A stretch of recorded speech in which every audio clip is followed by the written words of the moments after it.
is. It's blue. Hi, everybody on the live stream. We're rolling now, and we're so glad to be doing so. And so just be ready with your questions as we come to the end. Hi, Carla and Donna and Brian and Melissa and Angela. Angela, who's been waiting the longest in the live stream channel. We're so glad to see you guys. And we're just going to start. We have no entertainment preamble today. So here we go. Hello, everybody, and welcome to Taking Control, the ADHD podcast on True Story FM. I'm Pete Wright, and I'm here with Nikki Kinzer. Hello, everyone. Hello, Pete Wright. Now I can't hear anything. Hold on. My output. Of course. You know what? Now I can hear you. Hi, Nikki Kinzer.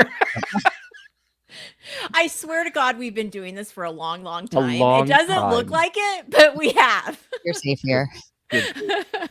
Hi, Pete Wright. Hi, Nikki Kinzer.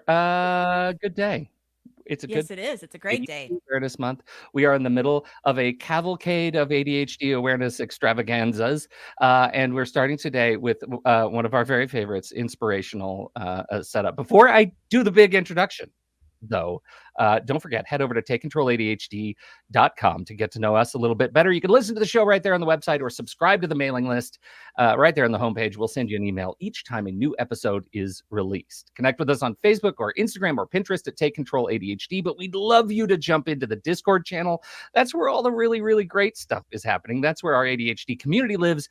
Just head to takecontroladhd.com/Discord and you will be whisked over to the general invitation and log in. If you're looking for a little bit more, particularly if the show has ever touched you or helped you to understand your relationship with ADHD in a new way, we invite you to support the show directly through Patreon. Patreon is listener-supported podcasting, and with a few dollars a month, you can help guarantee that we continue to grow the show, add new features, invest more heavily in our community. Visit patreon.com/the ADHD podcast to learn more. And don't forget, we have a book. ADHD, Unapologetically ADHD. You can get it anywhere books are sold, but we're not here to talk about that today. You should buy it, but then not talk about it. Let's start. Penn and Kim Holderness are authors of the New York Times best-selling book, ADHD is Awesome. They're also award-winning online content creators known for their original music, song parodies, comedy sketches, and a weekly podcast. Their videos have resulted in over 2 billion views and over 9 million followers. Penn and Kim have been married for 19 years, still 19 years? Mm-hmm. Excellent. 19 years. Their bios are updated.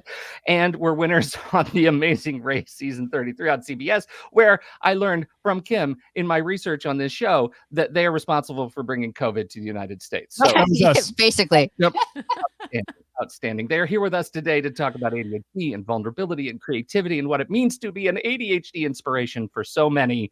Penn and Kim, welcome to the ADHD podcast. Thank you so much for having us. Oh, my God. Welcome. I agree. Usually I would open with a question for both of you, but this one is for Penn. Penn, can we talk about split jumps at our age? I see you doing split jumps in your videos, and I need to know how you do it. Wait, split jumps, like is that? When you're doing the guitar, you're playing the cauliflower rice video. Sorry, and like a I was a basketball player growing up, and I was a jumper. I've always been a good jumper. I'm not a good squatter. I'm not a good. Not a lot of heroic downward guitar I'm not poses. A good lunger. I can't do anything. Like, I see people like squat down to talk to little kids and babies, and I'm like, well, I would be in the hospital if someone asked me to do that.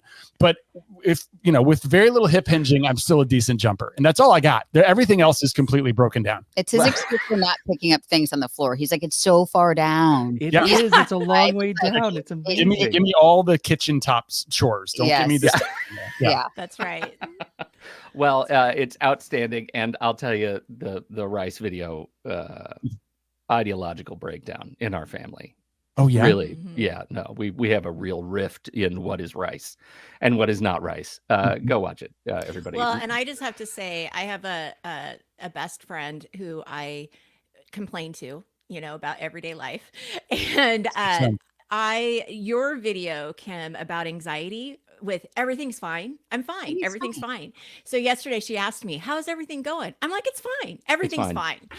And behind you, there's like the explosions and like kids crying and cars are on fire. And you're like, it's fine. It's all good. Yeah. It's, everything's going to be fine. It turns out ADHD and anxiety actually inspired the cool kids don't look at explosions meme, right? Like, because it's fine. It's all fine. So you wrote a book. We're going to talk about that in a bit, but can we just talk briefly? I know you guys, I've listened to your podcast. I know you've talked about it a bunch, but let's give us a tight 2 minutes on the diagnosis experience, because I know, Penn, you were diagnosed as an adult, right? And so there is give us the arc of your relationship as it relates to your ADHD, and get the safety pillow for hugs. I know. Well, you know what it is? I'm so short, and like this couch is so. I needed more prop. We have this IKEA couch that we bought that like constricts the lungs, like pushing you forward. Oh, sure. Comfortable. Yeah, it's not. Yeah. Sorry. Okay, so let me try to do this in 2 minutes. There's kind of 3 phases, right? There was my childhood where it wasn't a thing. ADHD was not a thing that my parents knew about. It was out there, but they didn't know. I chewed on my shirts and I interrupted people and I had a tough time finishing conversations, but I got through it. I had an executive functioning master of a mother who kind of like was my crutch for a long, long time. The emotional side was still there. I cried easily. I got upset easily. But then I found my group to kind of help me get through it. And that was theater arts. I found like a bunch of other people who were okay with all that spontaneity. Once I got to college and my mom was gone, my executive functioning master was gone. I went on academic probation twice and finally approached just as an issue to a symptom, right? Like I can't do all these things. And the doctor approached me in a medical way and said, here's some drugs. And that was about it. Not here's some behavioral interventions. Here's some systems to put in place. Here's some drugs that'll help you out. And it got me through college. I graduated thanks to the medication and thanks to the diagnosis, but it really wasn't more than that. I took myself off medication when I found a job, local television, which really moves at about 8 seconds at a time and was really, really good for my ADHD. I found a smoking hot wife who was able to accept me for all of my warts, my ADHD being, I think, one of those challenging warts. Although sometimes it's good. And then really the book came about because of the third phase, which was I've got kids. I'm running a company with my wife and stuff started falling through the cracks again, big time. And I'd never learned about what my ADHD was. I knew that I liked my brain, but I didn't understand what was going on up there. And so the third phase was just the knowledge and the systems that I put in place, which was probably more important to me than the diagnosis. Was that 2 minutes? It was really it was pretty good. It was great. Yeah. And I have a question. So what you're saying is you were doing this research and kind of like coming around this awareness after you guys have already been doing the videos and all of that and had this company. Yeah, I was aware that my scatterbrain or whatever people want to call it, I was aware somehow in the back of my mind that it was helping me with this job.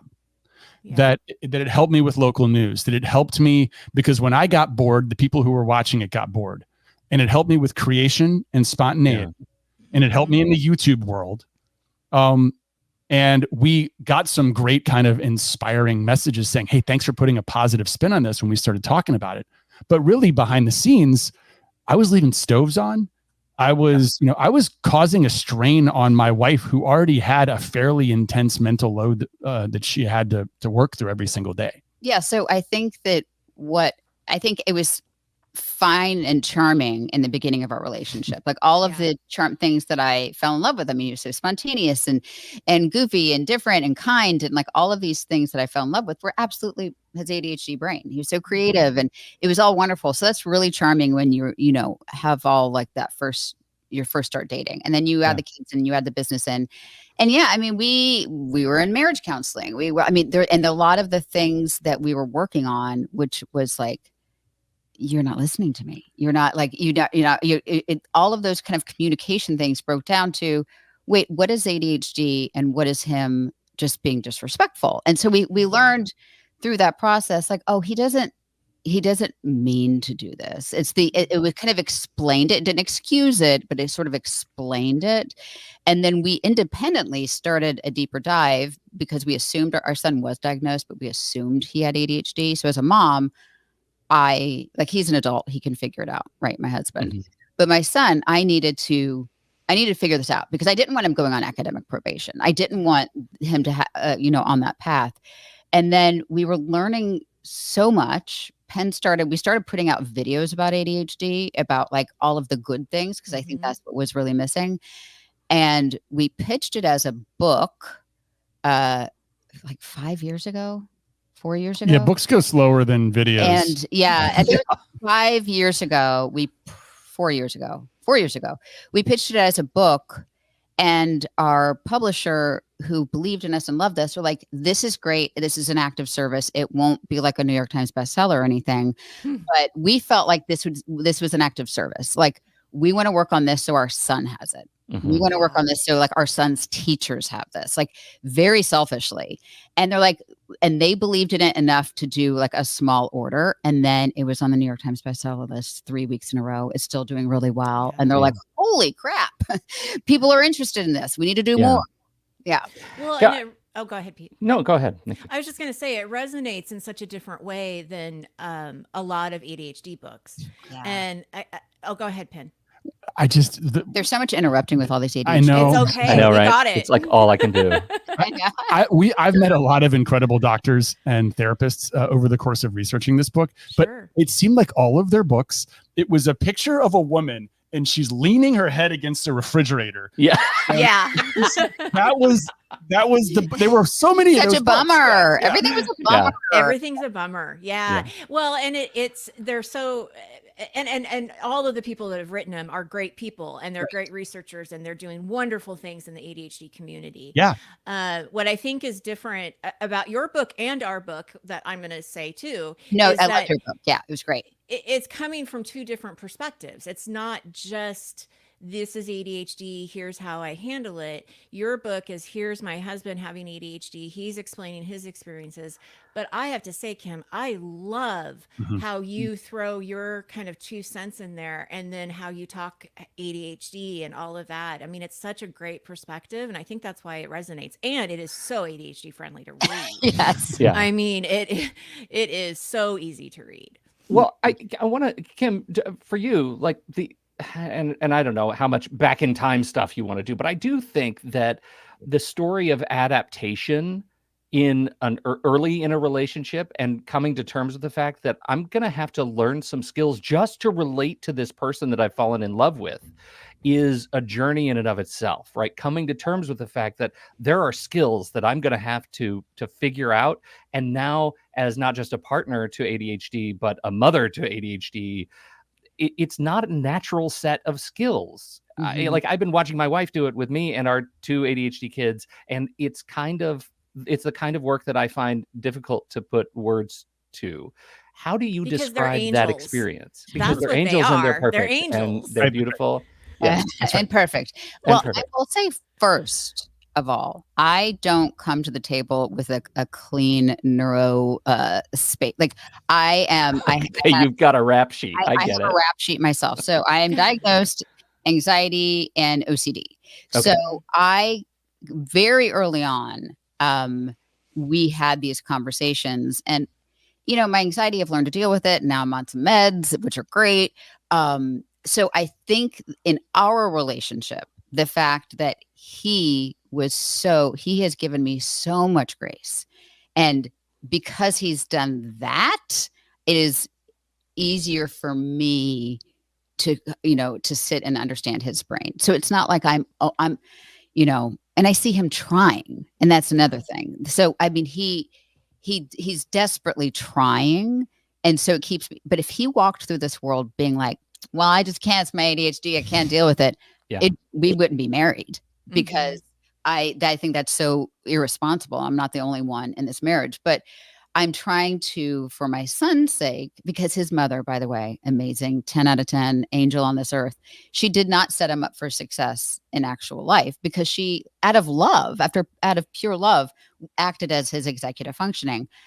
I can't do that for him. And he doesn't want me to, he's a grown man. So, but I'm trying to do that for my son now and make sure because that executive functioning delay, like I'm just making sure that when I launch him into the world, like he knows how to get things done. I didn't answer your question except for to say it is a lot. Yeah. Moments where it's a lot to be the person that's like always having to double check the doors and always having to double check we have everything, and always like being that backstop is very stressful and it's a lot. But I know that there are moments when I'm a lot too. Well, and I was that was the follow-on question that I didn't know I had, which was like,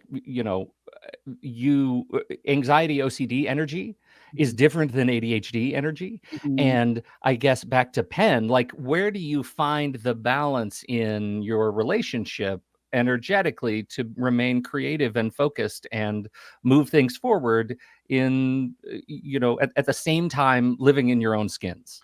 First of all, they all get along really well. They do. Good friends. They're all friends. They're all friends. Like if you have ADHD, there is a better than 50% chance you got something else going on. Yeah.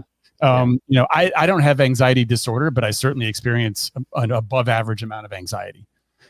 So I think that the balance comes in the empathy.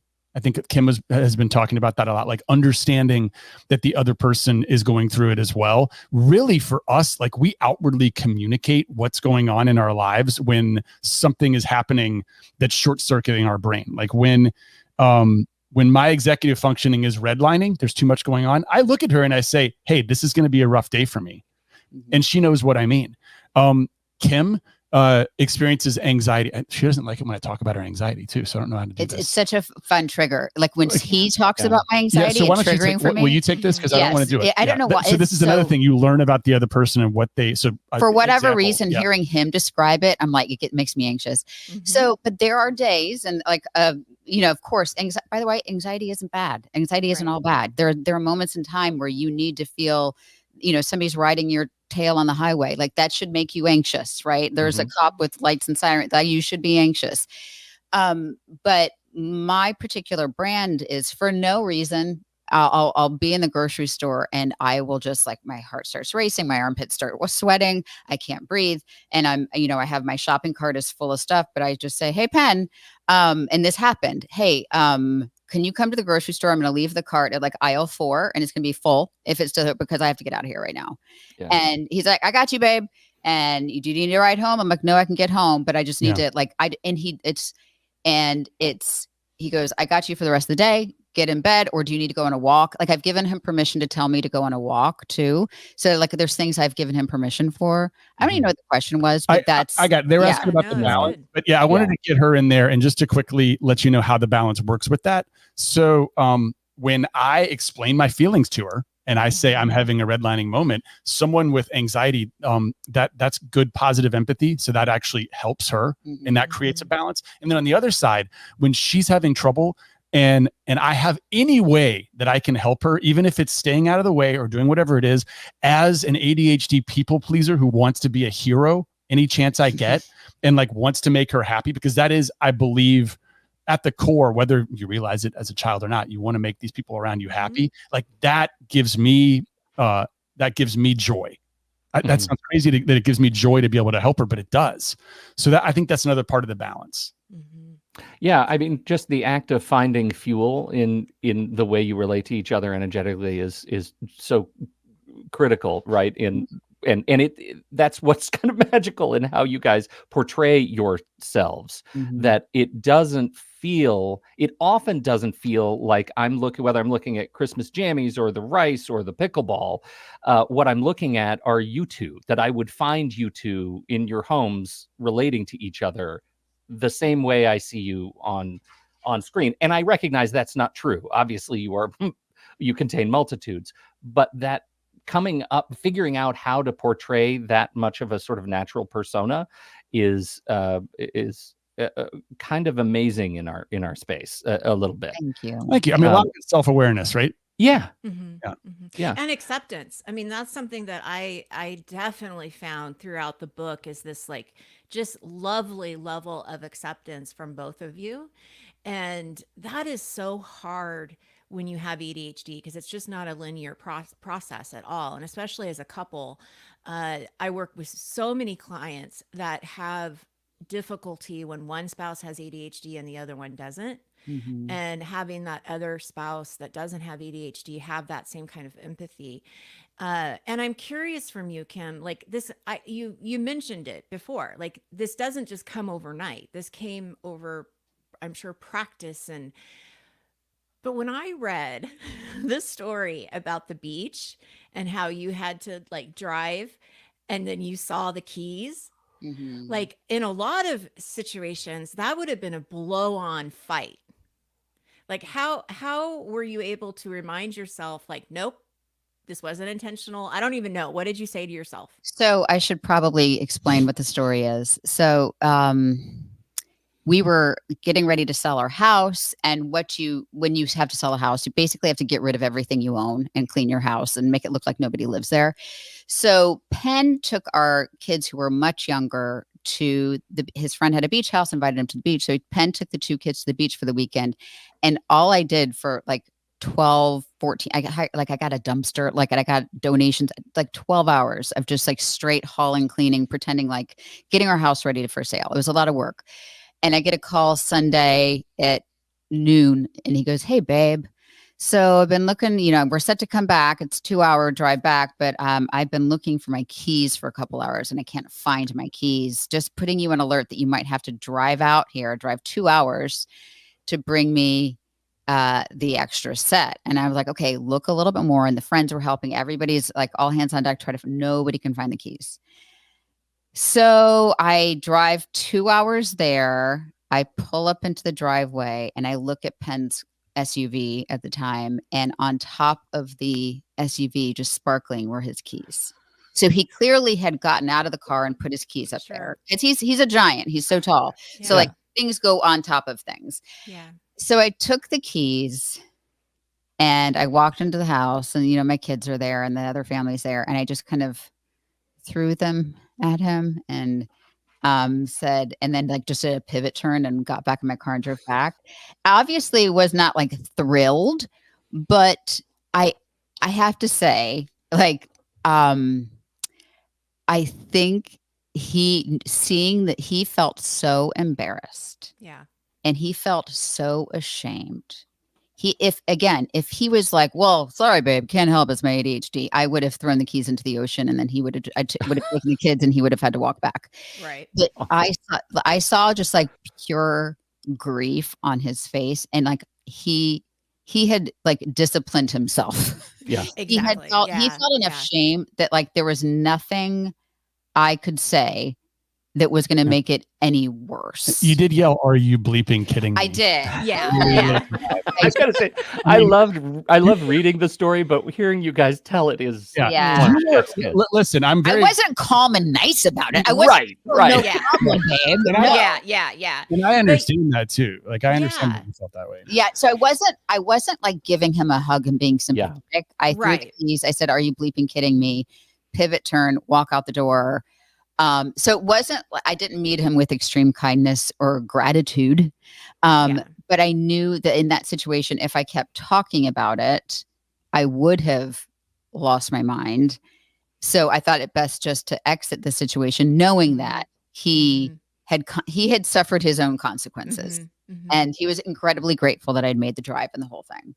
So does that tell the story? Yeah, no, I mean, like I get embarrassed and ashamed every time I hear it. And we've told that story 800 times. We told it in our marriage book. We tell it anytime someone asks us online. Our video about it has 8 million views. Like it is I've had to like tell myself, like brace myself for hearing the story again, because even hearing it makes me ashamed, like and embarrassed. Well, and it's interesting, Penny, you say that, because when I brought it up, I could almost see your face kind of like drop a little bit. And I can totally, I love the way that Kim explains it, because I think that one of the things that you guys talk about is connect, don't correct. Right. And I think that is such a huge issue because it gave you enough time and space in the car home, right? To kind of take yourself away from the situation and see that, oh my gosh, he's going to beat himself up over this much And more still than does anything years I could later. say. Yeah. And still clearly. does. Yeah. And it's these ADHD moments, not just, you know, that, but lots of things that I see. My daughter has ADHD and she was beating herself up because she forgot that she was supposed to walk our neighbor's dogs. And she's like, I feel so horrible. I can't believe I forgot this. And, you know, trying to like work through that with her and that shame. And, The dogs lived. Yeah. Oh yeah. They were good. Great. The And we put the The alarm dogs are fine. on. Yeah. We put the alarm on. We have the sticky note. We have every reminder. She's doing it today at noon. It's going to happen. Okay. Well, I will also say that, and I think you mentioned in your book when we talk about it and ours, and this is somebody as like a non-ADHD dear that I had to, the emotional dysregulation part of it. So like the shame spiral. Mm-hmm.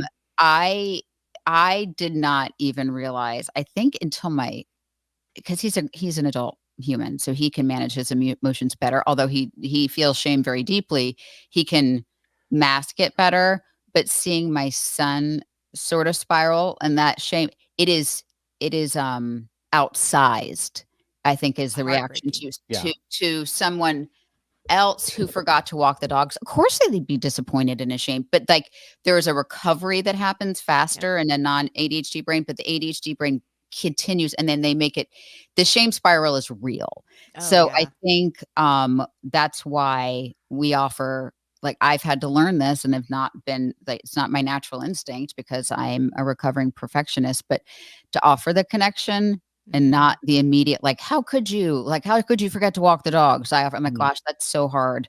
Okay, let's, and then when the temperature cools, then you think, okay, we have alarm set, we have sticky notes, then you get into it. And it just, It's a funny thing though. So I'm sitting here watching the same thing that Nikki is, and I too see Penn like go into compartmentalization mode, which I feel like I know so well. And my response, as is the response to people in the chat room, is one of like ADHD commiserative laughing. Right? Because we've so felt it. We've so been there. And my God, if I had a dime for every one of those stories that we could tell. And so my instinct is, and I'm not going to do it, but I'll talk about it. The meta apology that I want to offer is, oh my God, I'm sorry for laughing. But at some level, I also know you understand what it's like to feel so strongly that all you can do is like smile and chuckle, right? There's nothing left because it's in the bones. Yeah, I mean, this happens to me.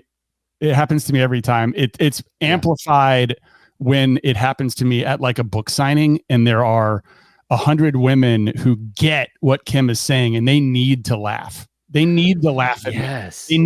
They need to look at me and laugh and say, "You moron," because it's going to make them feel like they're not alone, because they go through this every day, and they go through it in a much more intense way than we do. So I don't mind that happening. But the other thing is happening is my ADHD fishbowl brain is activating, which is a big part of what we talk about in the book. Like our emotions are like the water in a fishbowl, and we get overwhelmed really easily. And I'm 49 years old, and I still get overwhelmed every time that happens to me at a book signing, and I hear everyone laughing at me. I know that they need it, but also, like, when something bad happens to you as an ADHD person, you can't compartmentalize that from the rest of what's going on. The water in the fishbowl turns red. Yes. Entirely red. Not just a little bit of red, but it's a homogeneous substance, and it all turns red at the same time.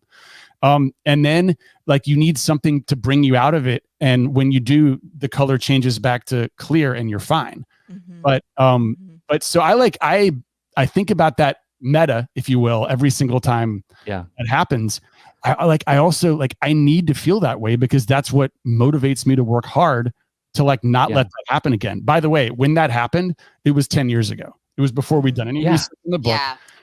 It was really when it was at that point, we just thought it was maybe a lack of respect or a marriage issue. And so it was nice to understand kind of like why that happens. Anyway, suddenly there are words to define it. Right. Right. Yeah. And we learned, and God, when we learned this, it explains so much. We write about the book. I'm forgetting the name of the person who did the study, but just how ADHD, the working memory. So I can walk into the house, hang up my keys, go get a drink of water, I can do all those things. Penn walks into the house and he's hungry. And so he immediately gets, he immediately goes to the refrigerator, but he doesn't realize like he's put his key, because his thinking refrigerator will open the refrigerator, see his keys in there, because like these keys just don't even exist. Like his working, it doesn't even enter the same way it does mine. So once I learned all that, I'm like, of course he didn't realize he put his keys there, because he was getting two young kids at the time. They were 7 and 4 out of car seats and booster seats and getting their bags and putting on sunscreen. And he just like put it up there. So he didn't even it didn't even occur to him that his keys would be there.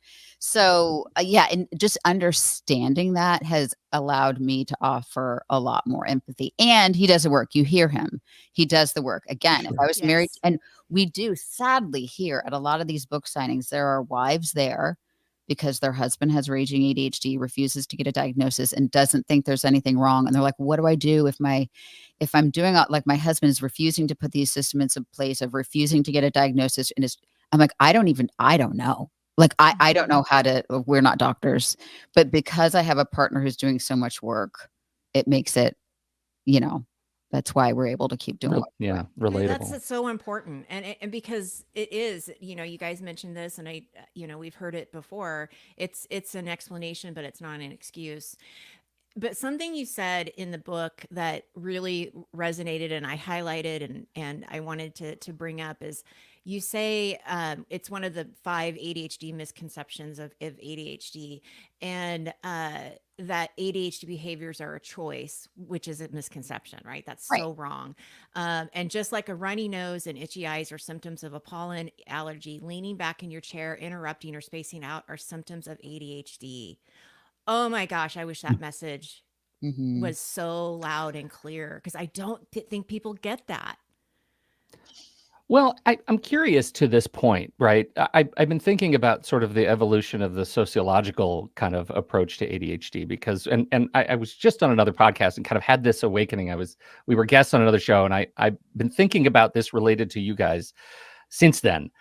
When I was a kid, ADHD was a thing that nobody could handle, right? And the only way it manifested was in the 7th grade boy whose handwriting was terrible, who was completely hyperactive. Like it was the stereotype of ADHD. And that taught everyone, kids and parents, that ADHD was verboten. Like ADHD was a thing we'd hide from. Yeah. And here we are now, for some decades later. And I'm curious how that baggage has impacted you guys, what you've had to feel like you've shed, and what you still go to the mat to fight for. And, what are the messages that the sort of implicit messages that you feel like we're still working against? Well, let's start with this. ADHD is diagnosed by its most superficial symptoms, right? The easiest, lowest hanging fruit to pick. So a couple of things happen there. Like when it's the 7th grader who won't sit still and the person who won't pay attention, those are fairly superficial things in the life of an ADHD person. They are obviously inconveniencing a lot of teachers and a lot of parents. Understandable, because we can be a lot when we're kids and our executive functioning hasn't developed anyway. So you put that on top of it. So another message that happens, like we just talked about those superficial symptoms, women don't have the same superficial symptoms. Their symptoms are hidden. They are taught and expected by society to internalize their difficulties. And for that reason, they are 3 times less likely to be diagnosed, or at least that's the most recent study. The hope is that that'll change. So then they get older and, they become parents, and they're expected in this society to be the head of a household and like deal with freaking Sign Up Genius, which is like an ADHD nightmare. Don't even. It's triggering. It's too triggering. And so the shame has got to be pretty intense for them. We've talked about shame a ton. So, I mean, I think the messaging that I want to shed, number one, is you're looking at symptoms that are superficial. Number 2, you're treating it like a medical model. What's wrong? Here's what's bugging people around you. Here's some medicine. I understand that that's how you should treat a cold. That's how you should treat the flu. Right. But for a brain variance like ADHD, it's probably a good idea to look at the entire picture, right? Because otherwise it's diagnostically punitive. Yes, Right. exactly. And the big picture is I'm successful because of my ADHD. I've overcome some of the shortcomings in my executive functioning and my emotional regulation, but it is a unique type of brain variant that leads to immense innovation and creativity. And no doctor ever tells any kid that when they get diagnosed. Right. Yeah, So you get stuck with the easiest thing to talk about, which is, well, my husband does this. Well, my son does this. This is really tough. And you don't really, we even try this at book signings. We try to push toward like, here's the creative stuff. Here's what I've done. Here's what everyone's done. And it always comes back to, I am so exhausted. I am so frustrated. And I understand that. But that is the toughest nut to crack. It's why we need messaging like your book and ours that says, hey, this isn't all bad. And that to me is the most important messaging. And also just to let people know that they're not alone and they're not broken. And I will say we were prepared for a little, and we got some of, very, very honest and valid feedback. They're like, middle finger, how dare you say ADHD is awesome? It's not awesome. It sucks. Absolutely. Yeah. Absolutely. So, on the first page, we talk about the actual definition of awesome, which means like invokes fear and overwhelming. Like in the true definition of ADHD, it's both of those things. It's like wonderful, full of awe, but also can scare the crap out of you. We got a little of that, and it was very valid. But we spent the first third of the book talking about how awful it is. But don't you get all of the awful crap every day? Like, don't you we all know the awful crap. We all know the awful. We all know it. So like, if you were also thrown a little bit of, if when you were diagnosed or your kid was diagnosed, they were also told, but you have an advantage. Yeah. Your brain will solve problems unlike anybody else in your class. Your brain is more, there's science to back this stuff up. So I think there's an advantage to these brains that ADHD has a marketing problem. And like you were saying, like those hyperactive, you initially, the quote about the misconceptions. Yeah. It is hard for a teacher to deal with the kid who needs to move, but that's how they are emotionally regulating in a lot of cases. Like I even fidget a ton, but fidgeting helps, especially children, emotionally regulate. So disciplining them for, fidgeting in their chair and leaning back in their seat, that's just, teachers need to understand that like they need to do that to concentrate.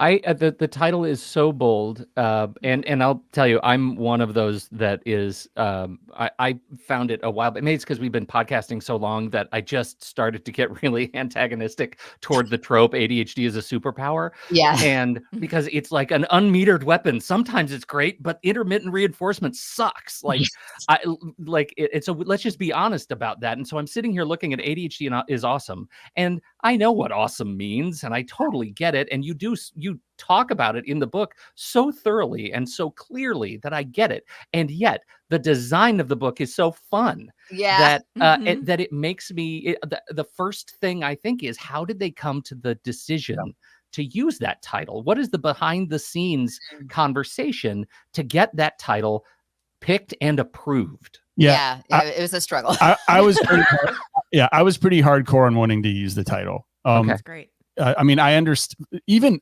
I'll be honest with you, even if it didn't have two meanings, which it does, it means awesome means worthy of praise and admiration, and it also means bleeping terrifying. It is both things. And ADHD has a lot of dichotomies within it, so that was convenient. But it also doesn't mean bad, right? Even if it wasn't, I want this book to be like, hey, if you just want to like say this sucks and there's nothing I can do about it, go read another book. Right. Go read another book if ADHD sucks and it's all bad. And those books exist. Oh my God, there's so many of those books that exist. And so in the end, I think we braced ourselves for what might happen afterwards. And I'll be honest, it's been minimal, but it has been fervent and intense, the opposition about it. I worry that sometimes those who have said things about it may not have finished the book. Or even open the cover. Think they even. That's what I think too. There's no room for new. That's all honestly came out when we were doing all the pre-sale stuff. And I totally valid, totally. And I love what you're saying about like ADHD is a superpower. You're like, but my kid just went to school with no shoes on for the third time this week. Like, no, it's not. Yeah, I don't. Yeah, it's both. Yeah, it's both. I think I don't use the word superpower like you, Pete. I don't use it a lot. I do find it interesting, all the dichotomies though. Like when we get really obsessed on something and we can't really pay attention to anyone else, we call it a fixation. When we do the same thing, but it's productive, we call it hyperfocus. Right. Right. So true. Right. It's the same thing. And that's like when I can go, like, I know there are costs to my productivity. Right. Yeah. I know when I'm in the zone, those costs might be social well-being, friends and family, connection. They might be dietary. I might just not eat for a day. Right. But I also know that is an injected power that allows me to create things where my job producing podcasts is hand to glove with my neurological identity. Yes. And that is, I'll agree, that is a superpower. And for so many years, my pre-diagnosis and post, the other stuff has sucked so bad. It's like such a high calorie burn that I feel like I've been conditioned sort of the other way. I feel like it's almost like maybe I'll get to where you are, Penn. Like I just haven't turned that corner yet. But man, once you open the book and realize what you're really talking about, it just, it sheds so much of the baggage that I brought to reading the book. Yeah. And I read ADHD books, and I brought baggage to your book. One. And I wrote one, and so, yeah. Well, and you explain it with the both and approach, right? I mean, you say that right at the get-go. And so I agree. I think that people that haven't read it and are commenting on it really... But I get it because we get so many emails every single day, and we've met face to face these families. Yeah. And I can see the tears in their eyes. Yeah. And so to be there and blindly say like, this is an advantage, it's a superpower, that is ignorant and hurtful and harmful. Yeah. It is, but it's both. Yeah. It's both. Yeah. The term, a buddy of mine who he thinks he has ADHD. He read my book, thought it was great. He's like one of my smartest friends. He's like, maybe we should use the word force multiplier, which is something that they use in private equity, I guess. Yep. These like fancy money. Yeah, so gross, right? We don't know many things. He does money and makes more money. He makes a lot of money. Yeah. Okay. I like his job. I don't know what that means. What is force multiplier? What does that mean? It means that anything with money. Means that your efficiency goes to 2x or 3x or 4x. It's a force multiplier. Whereas, like getting up in the morning and getting fed and putting your shoes on, that would be a force detractor or whatever the opposite of a force multiplier is. But you've got to edit your environment and get in the right situation and the right productive space for that to become a force multiplier. And that is the Sisyphean task of pushing, that we've got to work on, all of us. Yeah. Yeah. Mm-hmm. Well, and I toss around intermittent reinforcement all the time. But because the challenge of knowing that one day I can feel so productive and create some amazing things, and then the next day I have the same set of things on my plate and I can't do any of them. That is like that inconsistency that comes with ADHD is what makes it terrifying. To use the awesome term. That's what makes it terrifying. But then I think there's also a level of when you are aware of that and you can start to embrace it and really start to accept that that's okay, that one day is going to be really great and the next day I'm going to be in bed. Like, that's okay. Yeah. Like, we have to normalize that too, that's just part of your ADHD. And I would say I recognize that in myself. So we have the best jobs in the world, right? We get to kind of make funny, goofy videos and write books and blog posts. I mean, we have the best job. But I do know we usually shoot videos on Tuesdays. If we're shooting all day on a Tuesday, Wednesday, we're sitting here with you. We have a podcast interview we're doing later. It is something that I don't have to have like that go adrenaline all day, because I know that I am just going to be productive. I'm not going to be able to create a ton. Does that make sense? Like, but we had to learn that about each other. And for him, editing is sort of like that. He can hyper focus, and that's sort of, he gets in the zone. So if we shoot on Tuesday, he usually edits all day, and that's like a focus thing for him. I almost missed this podcast. because you're editing. You were editing. Yeah, it was a project that I was kind of excited about. And I was like, you know what? I'll stop with 30 minutes left. It'll give me plenty of time. And Kim comes up. I haven't showered. I'd gone to the gym. I had like swamp ass. I was like, it was still like not done anything for myself. And she's like, you know, we have this in 9 minutes. She said it with a lot of grace and understanding. I was like, I'll get the lights on and I'll get the computer ready. Yeah, and he goes, oh my God. So like he had this time blindness, but I was editing. Because but that to him is a sort of like a neutral brain state. So he's not getting, he enjoys it. And so we call it hyperfocus. But if he was like doing Legos or something, then we'd call it fixation. Yeah. Right. But it's also like a totally even keel calorie burn, right? There aren't, once you get into the zone of editing a project, like it's just like there's a constant flow of attention and energy, and everything just works. Even when it's hard, it just kind of works. I totally get it. Can I ask some questions about creative process? Yeah. These are kinds of things that just light me up. So as we kind of get toward wrapping up, you're managing a million channels and a container ship full of content. And frankly, it looks about as ADHD an editorial calendar as I could possibly imagine. Can you tell us a little bit about how a new idea gets nurtured from idea through the production process? And what does it take to say no? Yeah, so that's interesting. The from the ADHD perspective, let's start with this. Your inner CEO, right? You're the person who's in charge of saying yes and no. He just says yes. He says yes to everything. Yeah. That's all he's got. Right. And so that doesn't mean I say yes to every idea that I see. It means that when I'm trying to find ideas, they all just come swarming at me at an infinite pace, a lot of times when someone else is trying to talk to me. And so for us, we've actually developed, I think, a relationship between the two of us that has maximized each of our own neurodiversities. And it starts I'm going to give you this is a generalization that happens maybe 60% of the time, and probably 40% of the times it comes in another way. But most of the time, majority of the time, Kim's really good at flying 30,000 feet above our life and saying, have you ever noticed that blank? I love walking through life, looking at the world, asking, is this funny?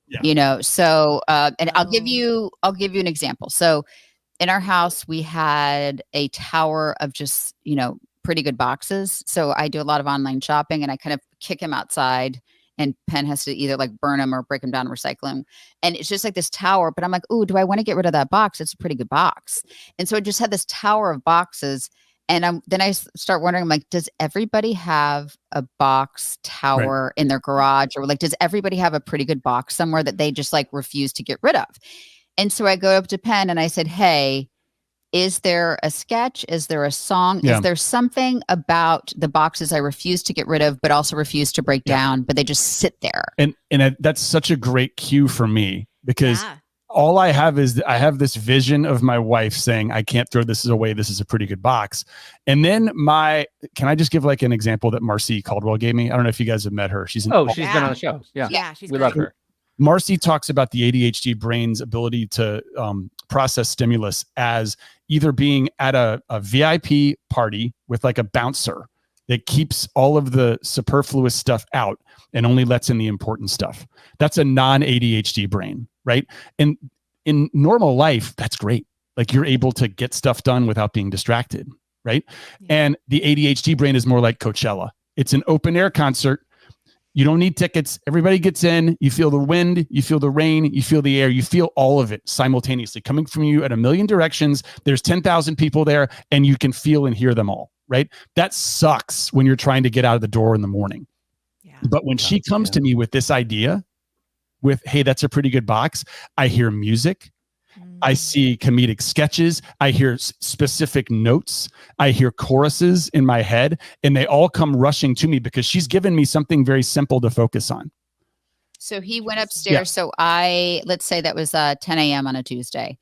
And I said, is there something with this box pile? I refuse to get rid of them. I don't want to break them down, but I don't know. We might use them. We might is there. And so he went upstairs to where we're sitting now. If I turn the camera, there's like a keyboard and, all this music stuff. And he, in 30 minutes, I get a file. He's like, what about this? And it's a song. It sounded like a power ballad about It's a Pretty Good Box. And he's like, and I'm imagining you kind of dancing with the box and I'll be playing the keyboard behind you. And so I was like, no notes. This is amazing.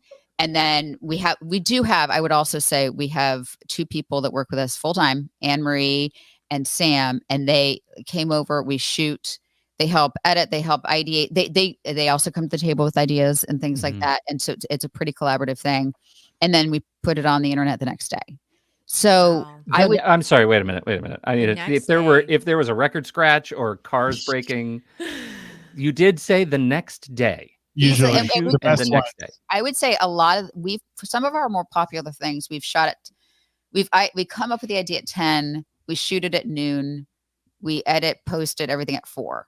Like those are our, but we're from the land of local news when that's easy. Right. And we're also not that precious about it because we did one. Okay. So I said to him, hey, listen, there's going to be, was it a solar eclipse? Yeah, it was a solar eclipse. Yeah.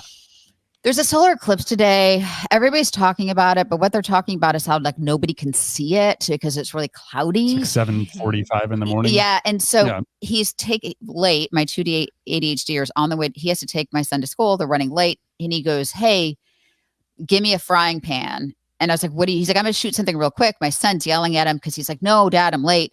And they pull over and my son, you hear his like voice behind it.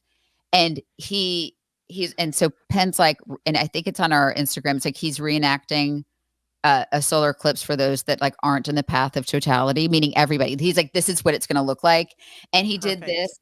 And then the frying pan stops in front of the sun and it does this. And so that's what a solar eclipse looked like. And then and this is just a weird coincidence. We had him playing Total Eclipse of the Heart on the recorder already. From like 2 years ago. From 2 years before. Oh. So it was like this disastrous Total Eclipse of the Heart with the recorder. And we uploaded it. So we shot at 7:45. We send the files over to Sam because he had to run him to school. So Sam's editing it and puts it with the music. And it was like 8:15. She goes to post it and she misspells reenactment. Oh, and she's like, so eclipse reenactment, and she hit post and I go on 5 minutes later and it has like 1,000 comments or something already. And I'm like, I want to take this down because it has a misspelling that I can't not see. And fun inside fact. We did not take it down.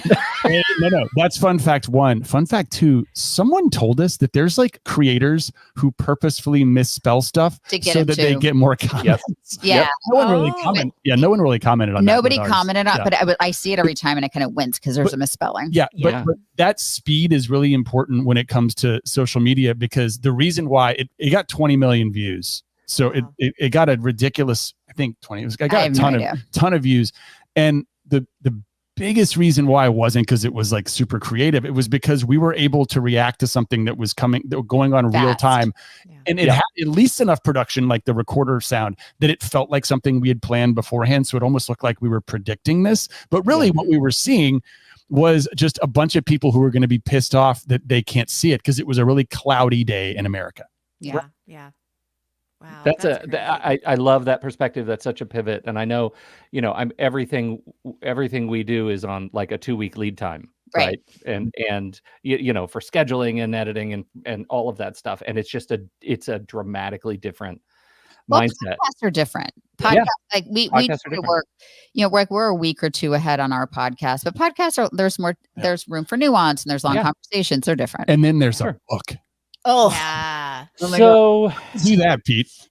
Let's acknowledge that you wrote ADHD is awesome, and we wrote Unapologetically ADHD. And for the last week, all I can say is that there's one book called Unapologetically Awesome, and that's the new canon. That's in my head. I can't. Book. I love it. Like that is a great book right there. Unapologetically awesome. I would read the hell out of that book. For narcissists everywhere. Yeah. That should be the title of this podcast. This thing. You just won the podcast. We absolutely. So when you talk about the production process on the book, how did you end up collaborating? And again, this goes into all the things we talked about: matching energies, matching time, and coming with a local news aesthete. when you are working on something with such a long lead time? Yeah, so it was never you've got to finish this chapter or this bit in a month. It's you have to finish this paragraph in a day. Like they had to be short micro deadlines. I'm also going to give credit, and she hates when I give it to her, to Becky Cole, who was our editor, who also acted a little bit as an organizer in this book for me. Yeah. Like she was an editor / organizer, and I think that that we selected her because she has that skill set. And then the other part that was great was Kim and the rest of our team made a decision very early on that it was going to have this sort of ADHD energy. So that allowed me to go on just freaking tangents from time to time. And then they were supported graphically, because you can't just go on a tangent in a black and white book. Right. You know what I mean? Right. Like I kept putting stuff on Post-it notes that I was thinking about, and someone was like, let's put the Post-it notes let's in. put the Post-it notes in. So there's Post-it notes all over the book. And anytime, like, we're like, let your mind wander and find, like, if you mention a stat and it reminds you of something else, like, let your mind wander on that. And it's kind of like a funny diversionary break. And so we just knew deeply that people with ADHD would need this book, but how do you get people with ADHD to read a book? You like seriously. Yeah. And so it's easy to get people with ADHD to buy a book. Buy a book. The whole lot of them have been sold, but how many of you guys are reading it? So we just, that was something we wanted to make sure they're actually reading it. That's why our book is just full of misspellings. We just want to make sure great, people are reading good it. on you. And honestly, let's give them extra credit for finding them. You know, one of the most commonly misspelled words? It's misspell. Yeah. Really? Yeah. Interesting. Yeah. Well, I have to tell you, I did not know why men have nipples until I read your book. Oh yeah, because the Y chromosome doesn't present itself until like the 5th or 6th week. And also, this is life with Holderness, because he'll say, even to our kids, like, we'll be watching something, be like, do you know that he has a lot of random facts, but then I know when he's lying, because a lot of times he'll make up things and he'll lie about them just to be funny. So I'll tell you eventually when I'm eventually. Yeah. That's great. Oh my gosh. I also learned from your Jason Alexander appearance that Penn is hot naked. So that is out there too now. Stunning on you, man. Way to keep it tight. That was a very fun day, because the first 5 minutes of that podcast were just the host of that podcast, including Jason Alexander. Yeah. Just complimenting my husband on how hot he is. This is amazing. Yeah. I agree, guys. Also, the really interesting part about that day, so it was in Howie Mandel's studio, and I don't know if you've seen Disruptors or any of these other like great docs, like Howie Mandel is openly ADHD. Oh yes, and he was so ADHD, he had no idea that we were in there doing a podcast about ADHD. I think because he was wearing his like black, like he looks like a tech billionaire in this shirt. This is my tech billionaire shirt. Yeah. Howie Mandel thought we were like investors in something. I'm like, oh my god. So he was talking to us about his hologram thing, and I was like, oh really? Tell me more. I was interested. It was interesting, but like he thinks we're like buying them. If a 50-year-old dude wears a black fitted T-shirt and blue jeans, people assume that he's worth $12 billion. And we are. Yes. We're not. That's a new aesthetic, right? Fashion. It's like, what is it called? It's like tech core or something. It's like you being a bazillionaire and wearing minimal clothes that do not communicate that. Yes. Yeah. So we're all striving for polos. And we have been since I was 10. This is amazing, you guys. Thank you so for hanging out with us. We so appreciate your time. I'm sure by now you have done 1.75 million podcast guest appearances. They are all astounding. And we just love you for doing it. Thanks for your contributions. Well, thank you. This was one of my favorites. Yeah, honestly, like this had a good flow to it. Thank you so much. We're honored to be just sharing an orbit, and we will see you live and in person in Anaheim. You guys are going to Anaheim? Awesome. Yes. Seeing Penn Holderness because you're not going. I'm not going because we have a senior and we have a 9th grader, and they are very athletic. And sports things happening, and really, he's the show.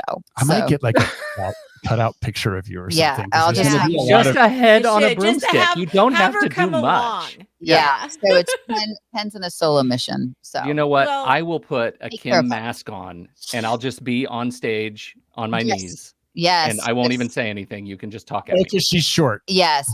Yeah, because I'm also fairly tall. We're good. I just want to, I'm just saying, this is an objective fact. It's not a judgment. or anything weird. I just wanted everyone listening to know that I got that. Yeah, no, this is going to be really interesting to see if this bit makes it in the final podcast. We'll see. We'll see how. Got a little weird.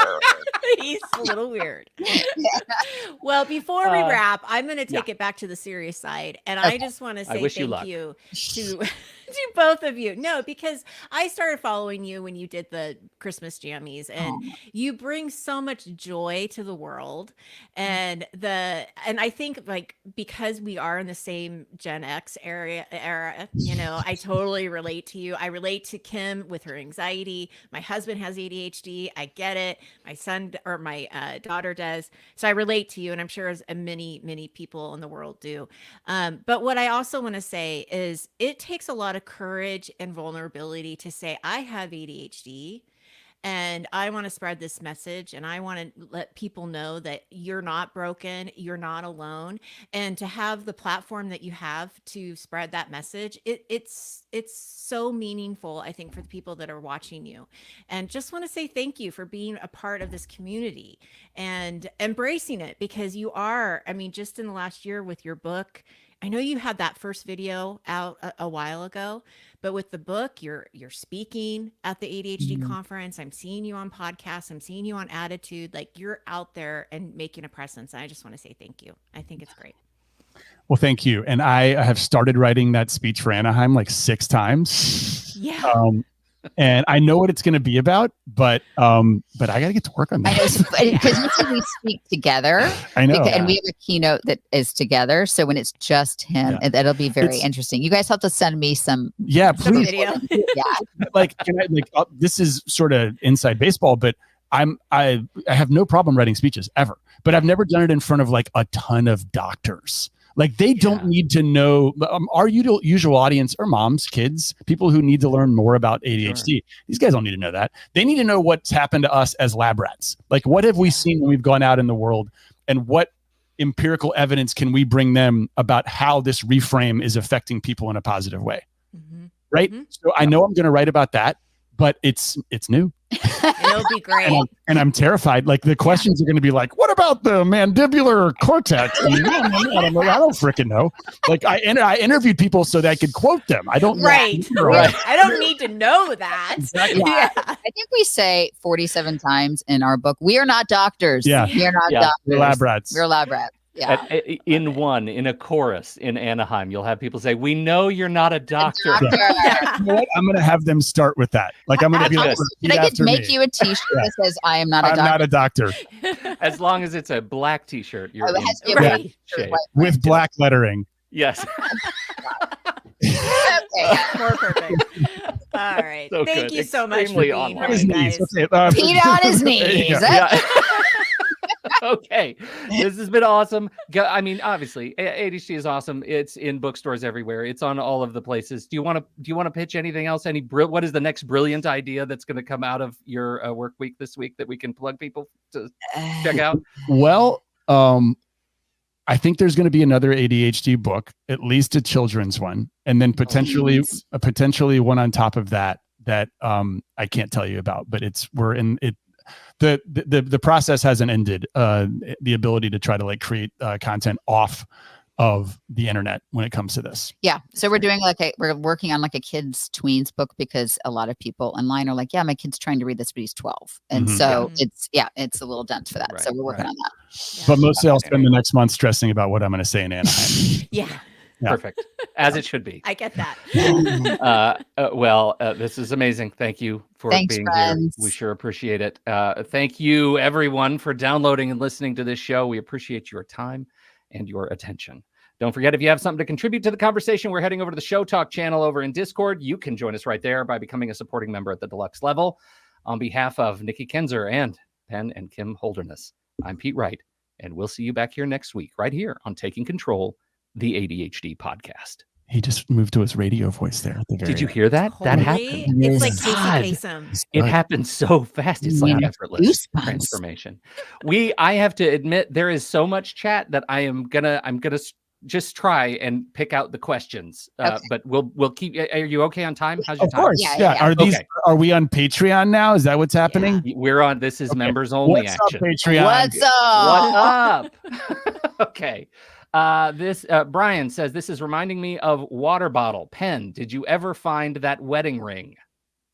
No. So wait, which one? Because I've lost 3. He's lost 3.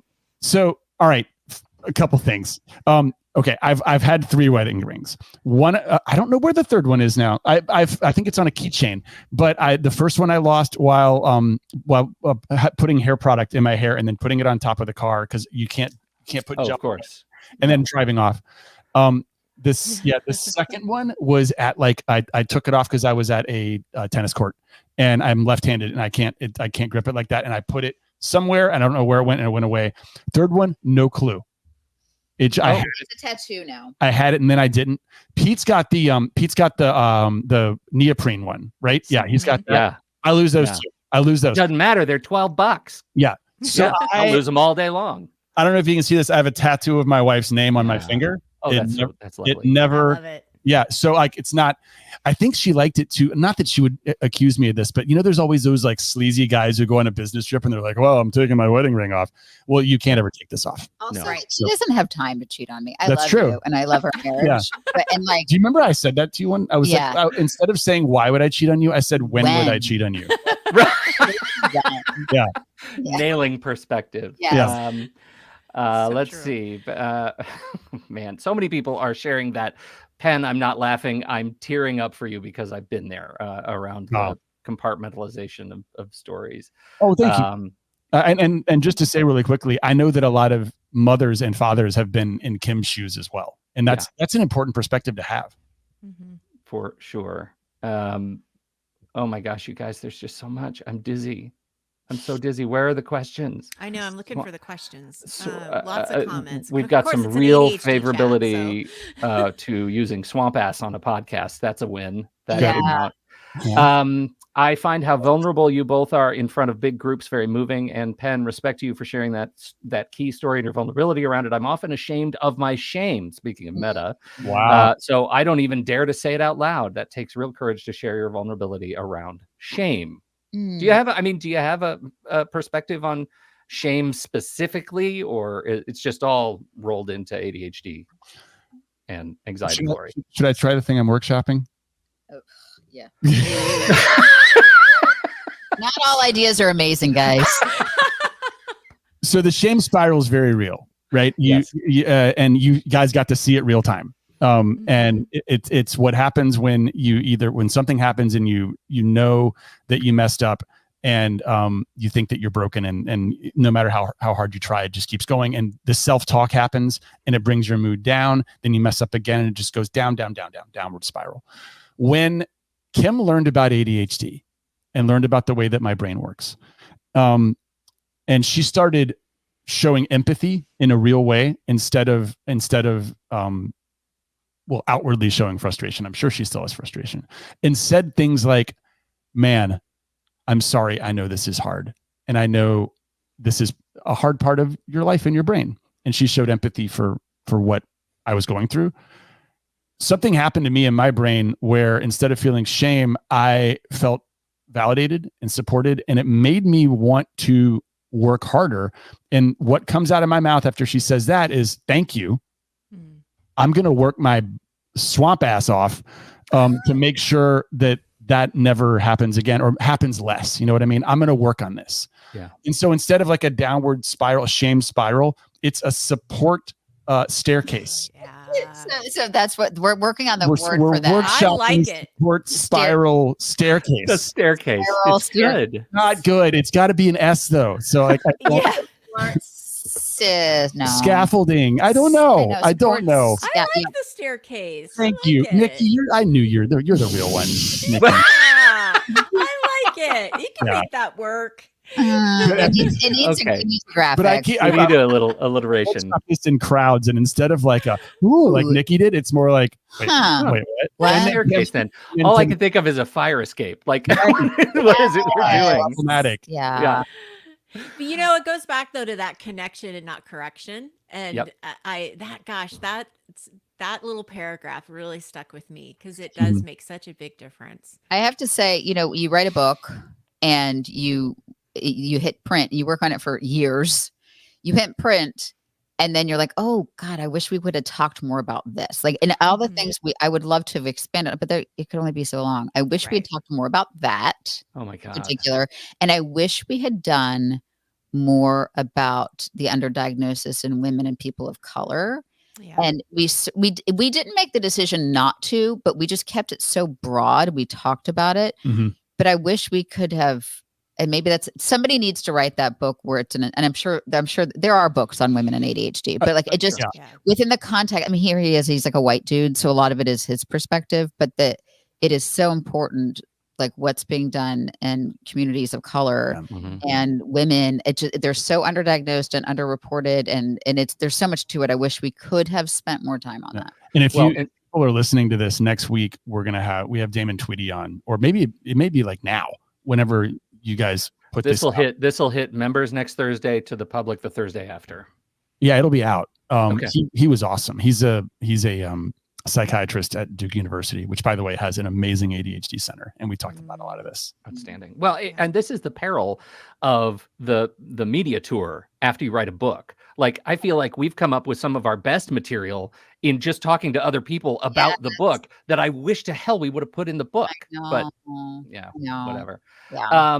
Okay, your parody writing is top notch, IMO. I love that you have found endless relatable material and managed to put that to established music. Do you find that easier or harder than writing your original songs? How so?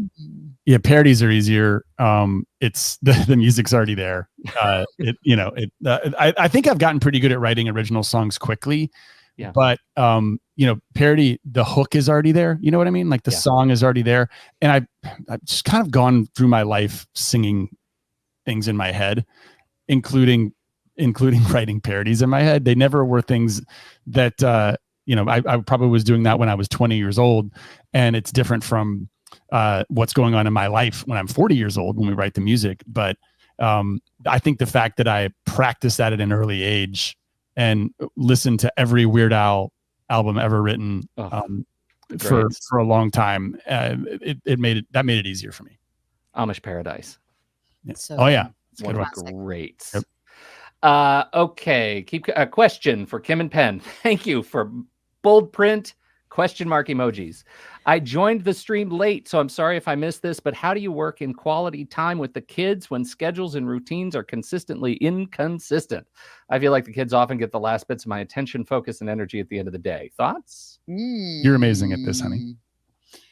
Well, we have a 17-year-old and a 14-year-old, and they are busier than we are. So I feel like I've just had to give up, like during the week. I mean, we don't even pick our son up from basketball practice until 7 or 7:30, and we drop him off at 7 a.m. So it is just, I don't know, make the moments count. Like if it's only you get 10 minutes at dinner, like make those moments, like find a way to laugh, like find a way to connect in a short amount of time. But I agree, it's hard. And whoever said like work-life balance, that's imaginary. That's not a real thing. Like they're just like, we go through periods where, especially getting this book into the universe, where we were working so much, and then there'll be, moments over the summer where you have more time. So I don't think it needs to be wow, I got, so much quality time every single day this week. Just like find moments and just make them good. Yeah. I love that. Amazing. We have a suggestion from Melissa, emotional up escalator. So pivot from the maybe S's aren't the answer. We get rid of up, it's emotional escalator. The emotional escalator. Yeah. That's good. But instead of going up, because some go down. Some go down. Hey, and that wouldn't be much fun. Yeah. People get it because they'll get it's a vibe check. Yeah. People will get it. Also, also look up what escalate means. Goes up. Yeah, it's going up. Right. It goes up. Right. You and your double meanings. I'm sorry. It's just like you just explained it. hanging them out. ADHD You You guys, this has been a real treat. What a fantastic way to wrap this up. Thank you. Yeah, We thank will. you so much. And thank you everybody in the stream. Thanks for hanging out. Shout out to Luar Tuan and Angela and Ingrid and Carla and Laura and Steve, there you are, and Donna and Christina and Dharma and Mr. Kavanaugh. That's our bot. He's always there. And Brian and Melissa. You guys are the best. Thanks for hanging out and making it so busy today. And I'm going to stop the stream. Okay. Bye.